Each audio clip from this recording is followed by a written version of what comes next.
Hi friends, இன்றைக்கி நம்ம Korean ஸ்டைலில் ஒரு ஹேர் போ எப்படி பண்ணுறதுன்னு பார்க்கலாம். இதுக்கு நெட் ஃபேப்ரிக்கு, அப்புறம் golden colour beads, B7000 glue, needle மட்டும் இருந்தால் போதும். உங்கள்கிட்ட மிஷின் இருக்கணும், மிஷினில் ஸ்டிச் பண்ணணும் அப்படின்னு எந்த ஒரு அவசியமும் இல்லை. இந்த மாதிரி நீங்கள் பண்ணாலே சூப்பரான ஒரு ஹேர் போ உங்களாலையும் ரெடி பண்ண முடியும். நான் இன்றைக்கி பிஸ்தா க்ரீன் கலர் எடுத்திருக்கிறேன். நீளத்தில் 13 இன்ச்சஸும் அகலத்தில் 10 இன்ச்சஸ் அளவும் எடுத்திருக்கிறேன். இந்த ஹேர் போ ஒரு நார்மல் சைஸ்க்கு கரெக்டாக இருக்கும். ரொம்ப பெருசாகவும் இல்லாமல் ரொம்ப சின்னதாகவும் இல்லாமல் வரும். இதை விட உங்களுக்கு பெருசாக வேணும் அப்படின்னா நீளத்தையும் அகலத்தையும் 2 இன்ச்சஸ் இன்க்ரீஸ் பண்ணிக்கோங்க, அவ்வளோதான். இப்போது இந்த ஒரு ஒயிட் போர்டுன்றதுனால சரியாக தெரியல. நம்ம கீழே ஒரு ரெட் கலர் நெட் ஃபேப்ரிக் விரிச்சாச்சு. ஸோ இப்போ உங்களுக்கு க்ளீனாக இருக்கும்னு நினைக்கிறேன். இப்போது எப்போதுமே ஹேர் போவோ அல்லது ஹேர் பேண்டோ இது பண்ணுறதுக்கு இந்த மாதிரி கிளாத்தை நீளத்தில் தான் நம்ம ஃபோல்ட் பண்ணுவோம். ஆனால் இப்போது அகலத்தில் ஃபோல்ட் பண்ணிக்கோங்க. ஃபோல்ட் பண்ணிட்டு நடுவில் மார்க் பண்ணிக்கோங்க. இப்போ இதில் காமிக்கிற மாதிரியே நான் 2 போர்ஷன்லேயும் பீட்ஸ் வைக்கிறேன். நீங்கள் பீட்ஸோ இல்லைன்னா சீக்வென்ஸு, ஸ்டோன்ஸு என்ன வேணால் யூஸ் பண்ணிக்கோங்க. இந்த மாதிரி மேலேருந்து ஒரு பகுதியையும் கீழேருந்து ஒரு பகுதியையும் ஃபோல்ட் பண்ணி எடுத்துக்கோங்க. அதுக்கப்புறம் நான் அதில் கொஞ்சமாக க்ளூ போட்டு ஸ்டிக் பண்ணிக்கிறேன். நெட் ஃபேப்ரிக்ன்றதுனால ஈஸியாகவே இது ஒட்டிடும். ஸ்டிக் பண்ணிவிட்டு ரைட் சைடில் ஒரு மடிப்பு, லெஃப்ட் சைடில் ஒரு மடிப்பு, இந்த மாதிரி, அதாவது நம்ம சென்டர் கோட் பண்ணியிருக்கோம்ல, அந்த கோட்டுக்கு உள்ளேயே வர்ற மாதிரி ரைட் சைடில் ஒரு மடிப்பு, லெஃப்ட் சைடில் ஒரு மடிப்பு மடிச்சிட வேண்டியதான். மடித்தாலே 2 பக்கமும் பீட்ஸ் கிடக்கும். நடுவில் நம்ம கோடு போட்டிருக்கோம்ல, அந்த இடத்துல நீங்களே தச்சிட வேண்டியதான். அதாவது சின்னதாக ஒரு ஓட்டு தையல் மாதிரி போட்டிங்கன்னா அந்த நூலை பிடிச்சி இழுத்தாலே ப்ளீட்ஸ் கிடச்சிரும். இல்லை அப்படின்னா நீங்கள் சுருக்கி இப்படி வச்சுட்டு கூட இந்த மாதிரி ஒரு பொசிஷனில் நீங்கள் வச்சுட்டு கூட அதுக்கப்புறம் அப்படியே கூட நீங்கள் தச்சுக்கலாம். கொஞ்சம் இந்த மாதிரி வச்சிங்க அப்படின்னா ஊசியை உள்ளே நுழைக்கிறது கஷ்டமாக இருக்கும். ஆனால் நீங்கள் நார்மல் ஓட்டு தையல் மாதிரி போட்டுக்கிட்டீங்க அப்படின்னா ஈஸியாக இருக்கும். அந்த பீட்ஸ் கொஞ்சம் அங்கங்கே மூவ் ஆகிட்டே இருக்குது. அந்த 2யும் நம்ம ஃபைனலாகவும் ஒரு தடவை நல்லா எடுத்து விட்டுட்டு அதுக்கப்புறம் தச்சு எடுத்துக்கோங்க. தச்சிங்கன்னா உங்களுக்கு நீட்டாகவே கிடச்சிரும். நம்ம தலையில் மாட்டியிருக்கும் போது உள்ளேயுமே பீட்ஸ் ஷேக் ஆகிட்டே இருக்க மாதிரி இருக்கும். நீங்கள் பீட்ஸை விட சீக்வென்ஸ், ஏதாவது கலர் சீக்வென்ஸ் அந்த மாதிரிலாம் போட்டிங்கன்னா இன்னுமே நல்ல ஷைனிங் கிடைக்கும். ஆனால் என்கிட்ட இன்றைக்கி சீக்வென்ஸ் இல்லை. அதனால தான் நான் அந்த கோல்டன் கலர் பீட்ஸ் எடுத்துருக்கிறேன். இந்த மாதிரி ஓட்டு தையல் போட்டு அதை அப்படியே சுருக்கிட்டீங்க அப்படின்னாலே ப்ளீட்ஸ் கிடச்சிரும். சின்ன சின்னதாக ரொம்ப அழகாக கிடைக்கும். நீங்கள் எந்த மாதிரி ஓட்டு தையல் போட்டிங்க அப்படின்னா போட்டுட்டு நம்மளுக்கு மிச்சம் இருக்கிற நூலையே நல்லா சுற்றி விட்டுக்கலாம்.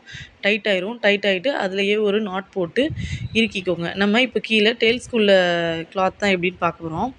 அடுத்து மிச்சம் இருக்கிற ஃபேப்ரிக் எடுத்துக்கோங்க. பெரிய ஃபேப்ரிக்கை எடுத்துகிட்டு நீளத்தில் 18 இன்ச்சஸ் மார்க் பண்ணியிருக்கேன் நான். நீளத்தில் 18 இன்ச்சஸும் அகலத்தில் 10 இன்ச்சஸும் மார்க் பண்ணிக்கிறேன். மார்க் பண்ணிவிட்டு அந்த சைஸில் துணியை கட் பண்ணி எடுத்துக்கலாம். ஆனால் எனக்கு இதை நான் கட் பண்ணி செஞ்சு முடிச்சதுக்கப்புறம் கொஞ்சம் எக்ஸ்ட்ரா ரொம்ப நீளமாக தொங்கின மாதிரி இருந்தது. அதனால் நீங்கள் மார்க் பண்ணும்போதே கூட 15 இன்ச்லையும் ஒரு 8 இன்ச்லையும் மார்க் பண்ணிக்கோங்க. இதை இப்படி 2ஆக மடித்து அதுக்கப்புறம் அதையும் ஒரு 2ஆக மடிச்சுக்கோங்க. அதாவது 4ஆக மடிக்கிற மாதிரி மடிச்சுட்டு சென்டராக மார்க் பண்ணிக்கோங்க. இதுலேயுமே சென்டராக ஒரு கோடு போட்டுக்கோங்க. கோடு போட்டுட்டு இந்த இடத்துல அப்படியே ஒரு சின்னதாக ஓட்டு தையல் போட்டு ப்ளீட் பண்ணிட்டீங்க அப்படின்னா அதுலேயுமே குட்டி குட்டியாக ப்ளீட்ஸ் கிடச்சிரும் உங்களுக்கு. ஓட்டு தையல் நூலை சுருக்குனா மட்டும் போதும், தாராளமாக அது இழுத்து ஒரு சுருக்கு கொண்டு வந்துடும். அவ்வளோதான். இதையுமே நல்லா டைட் பண்ணிவிட்டு நம்ம ஏற்கனவே ரெடி பண்ணி வச்சுருக்கிற போவோட இதையும் சேர்த்து அட்டாச் பண்ணிட வேண்டியதான். வேலை உங்களுக்கு ஈஸியாக முடிஞ்சிடும். அட்டாச் பண்ணிட்டு 2யும் சேர்த்து டைட் பண்ணிக்கோங்க. அதுக்கப்புறம் கீழே உள்ள போர்ஷன் எனக்கு ரொம்ப நீளமாக இருக்கிற மாதிரி இருந்தது. அதாவது போவோட இந்த போர்ஷன் ரொம்ப நீளமாக இருந்த மாதிரி இருந்தது. அதனால் நான் கொஞ்சத்தை கட் பண்ணிக்கிறேன். உங்களுக்கு இந்த மாதிரி பிடிக்கும் அப்படின்னா கூட நீங்கள் தாராளமாக வச்சுக்கலாம். 2யும் நல்லா சேர்த்து டைட் பண்ணிவிட்டு கீழே உள்ள துணியை நம்ம ஒன்று போல் ஃபோல்ட் பண்ணி எடுத்துக்கலாம். அதாவது நம்ம விரிக்கும் போது கொஞ்சம் அங்கங்கே இதாக இருக்கும். ஸோ அந்த 2யும் ஒன்று போல் மடித்து வச்சுட்டு கிராஸாக ஒரு கட் பண்ணிக்கோங்க. அதாவது நம்ம ஏதாவது பொக்கே இதிலலாம் இருக்கும்ல, இந்த மாதிரி ஒரு கிராஸ் கட்டிங், அந்த மாதிரி 2 பக்கமும் ஒன்று போல் ஒரு கிராஸ் கட்டிங் மட்டும் போட்டுக்கோங்க. அவ்வளோதான். இதுக்கப்புறம் ப்ளெயினான ஹேர் கிளிப் எடுத்து அதில் பின்னாடி க்ளூ ஒட்டிட்டு சென்டர் போர்ஷனில் வச்சு இந்த ஹேர் போவை ஸ்டிக் பண்ணிட வேண்டியதான். உங்களோட ஹேர் போ ஈஸியாக ரெடி ஆயிரும். இதுக்கு மிஷின் இருக்கணும் அப்படின்னு எந்த அவசியமும் இல்லை. இந்த மாதிரி க்ளூ இருந்தாலே போதும். ஈஸியாக உங்களால் இந்த ஹேர் போவை ரெடி பண்ண முடியும்.